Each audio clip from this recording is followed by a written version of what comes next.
कसं वाटलं छान काय? वाटलं, खूप छान. झाडीत बघून इथं पहिल्यांदा समाधान वाटलं. जेवण पण उत्कृष्ट.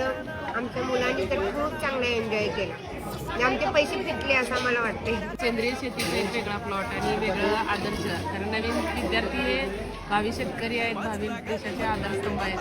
तर त्या दृष्टिकोनातून त्यांना खऱ्या अर्थानं सेंद्रिय शेती कशी करायची त्याचंही महत्त्व मिळालं. एन्जॉय पण झाला. स्विमिंग टँकमध्ये थोडंसं खेळायला पण छान मिळालं. कसं वाटलं आपलं गाव? एकदम मस्त. आपलं गाव बेलदरे.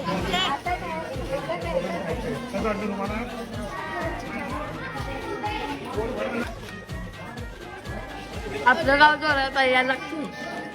जीव येड्यागत करते तुझ्यासाठी हे पागडते, तुझ्या माग माग जरा बघ बघ कसं खुण्यावानी झुरतय, अंग भूतावानी घुमते, मार तुझ्याच भानानलय, धड धड होई मग फड फड साऱ्या उरात हे वाजते तुझ्या